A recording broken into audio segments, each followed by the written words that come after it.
Sa panahon ngayon, halos lahat ay nagva-vlog na. Dumami ang mga gumagawa ng social experiment at charity vlogs na kunwari pagtulong sa kapwa. Pamimigay ng tulong, libreng shopping at iba pang anyo ng kabutihang ipinapakita sa kamera. Ngunit sa likod ng ilang ganitong palabas, may mga taong ginagamit ito bilang panakip sa panlinlang at krimen. Isang nakagigimbal na pangyayari ang yumanig sa Surigao ng isang 17 anyos na ina ang mabiktima ng isang babaeng nagpakilalang vlogger.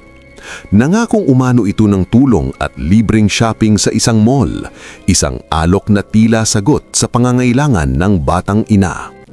Sa pag-aakalang mabuti ang intensyon ng vlogger, pumayag ang babae na sumama kasama ang kanyang sanggol. Ngulit lingid sa kanyang kaalaman, isa pala itong bitag. Hindi tulong ang tunay na pakay ng nagpakilalang vlogger, kundi ang tangkang pagdukot sa inosenteng bata. Isang mapanganib na plano na nakatago sa likod ng kamera, ngiti at pekeng malasakit. Paano nga ba nabudol ang isang ina ng taong pinagkatiwalaan niya? Paano nagamit ang imahe ng pagtulong bilang sandata ng panlinlang? Alamin ang buong kwento sa aming pagbabalik-tanaw sa isang trahedya na nagsisilbing babala sa lahat. Hindi lahat ng vlog ay may mabuting layunin at hindi lahat ng ngiti sa kamera ay totoo. Ang Surigao City, kilala sa ganda ng kalikasan at masiglang komunidad, ay naging saksi sa isang pangyayaring nagpagulantang sa maraming residente. Hindi lang ito simpleng balita, ito ay isang trahedya na halos sumira sa pamilya ng isang batang ina. Sa isang araw na sana ay puno ng saya at pamimili, nauwi sa bangungot. Si Jessa, hindi niya tunay na pangalan, ay isang 17 taong gulang na ina, katulad ng marami pang kabataan sa kanyang edad, puno ng pangarap, pero higit sa lahat, puno ng pagmamahal sa kanyang 7 buwang gulang na sanggol, si Angel. Hindi niya tunay na pangalan. Noong Miyerkules na iyon, December 2025, nagpasya si Jessa na ipasyal ng kanyang anak sa mall. Isang simpleng pamamasyalan na inaasahan niyang magbibigay ng konting gaan sa maghapon. Habang kumakain ng tanghalian si Jessa kasama si Angel, isang hindi inaasahang pagtatagpo ang naganap. Lumapit ang isang babae, 50 na taong gulang na may kaakit-akit na presensya.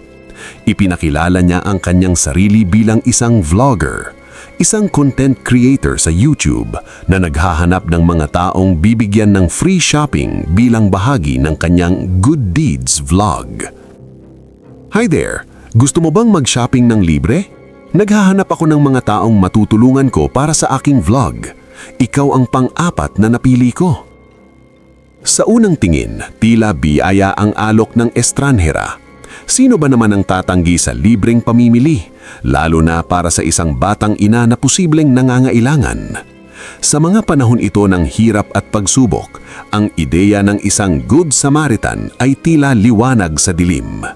Hindi alam ni Jessa, ang liwanag na ito ay may dalang anino ng matinding panganib. Naging mabilis ang kanilang usapan. Nagkwento ang suspek.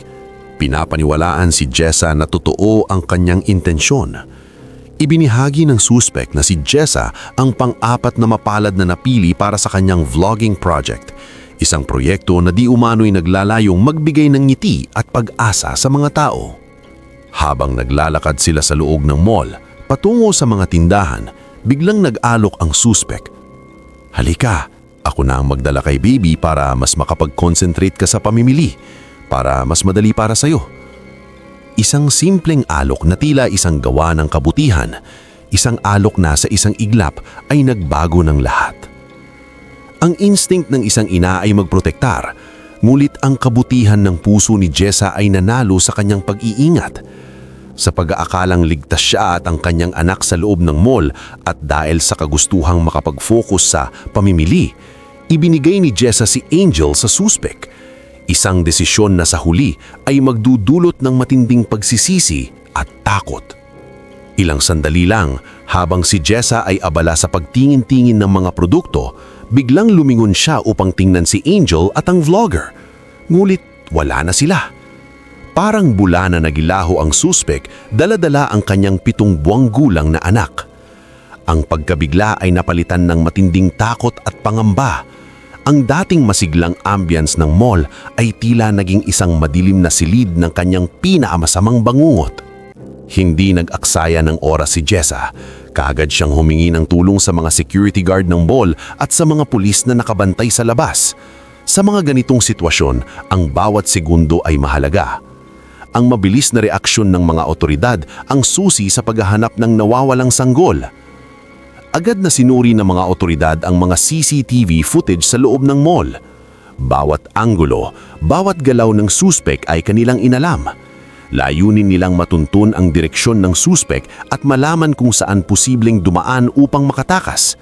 Sa bawat replay ng footage, ang pag-asa ay sumisikat kasabay ng matinding pagkadismaya sa ginawa ng suspek. Sa tulong ng makabaguhang teknolohiya at mabilis na pagpalitan ng impormasyon, natukoy ng mga otoridad ang posibleng ruta ng suspek. Ang mga pahiwatig ay nagturo sa isang direksyon, ang Macagao Court. At doon, sa Macagao Port, naubutan ng mga otoridad ang suspek. Handa na siyang bumiyahe patungong Siargao Islands, bitbit ang 7 buwang gulang na si Angel. Isang paglalakbay na sana'y magpawalang bisa ng lahat ng pag-asa ni Jessa, ngunit dahil sa mabilis na aksyon ng pulisiya, napigilan ito. Ligtas na naibalik si Angel sa kanyang ina. Ang Women and Children Protection Desk ang umasikaso sa sanggol. Tinitiyak na maayos ang kalagayan nito bago ibalik sa mainit na yakap ni Jessa. Sa mga sandaling iyon, ang takot, ang pangamba, ang lahat ng negatibong emosyon ay napalitan ng labis na kagalakan at pagsasalamat. Ang suspek, isang residente ng Taganaan sa Surigao del Norte, ay nasa kustodya na ng pulisiya. Ngunit ang tanong ay nananatili, ano ang motibo sa likod ng ganitong karumal-dumal na krimen? Matapos mahuli ang suspek sa tangkang pagdukot sa bata, agad itong inimbestigahan ng mga otoridad. Sa kanyang pahayag, sinabi ng suspek na nagawa niya ang krimen dahil sa matinding presyon mula sa kanyang ka-live-in partner na matagal na umanong naghahangad na magkaanak ang dalawa. Ayon pa sa suspek, ang desperasyon at takot na iwan siya ng kanyang kinakasama ang nagtulak sa kanya upang gumawa ng hindi makataong desisyon. Ang agawin ang isang inosenteng sanggol na walang kamalay-malay sa panganib na kanyang kinaharap. Gayunpaman, matapos ang masusing beripikasyon ng pulisya, napag-alamang walang dating kriminal na record ang suspek at wala ring ebidensyang nag-uugnay sa kanya sa anumang sindikato ng kidnapping o human trafficking. Sa kabila nito, nilinaw ng mga otoridad na ang kawalan ng record ay hindi nangangahulugang kawalan ng pananagutan.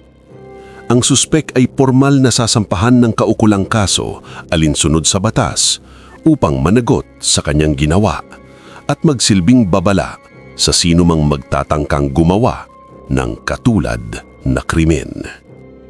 Sa panahon ngayon, hindi na sapat na sabihing nasa mall naman o mukhang mabait naman siya. Ang panganib ay maari nang magtago sa likod ng kamera ng salitang tutulong lang ako at ng peking ngiti ng isang nag-aakalang pinagkakatiwalaan.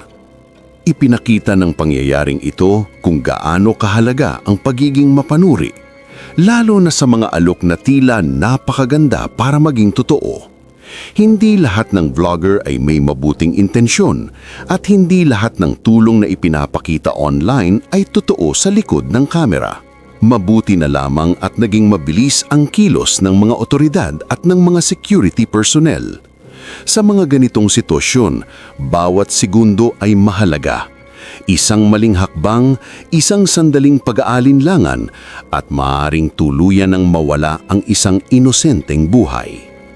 Ngunit higit sa lahat, nakita natin ang katatagan ng isang ina. Sa kabila ng takot, pangamba at pagkabigla, hindi sumuko si Jessa. Ang kanyang determinasyon ang naging susi upang muling mayakap ang kanyang anak. Ngayon, tanungin natin ang ating mga sarili.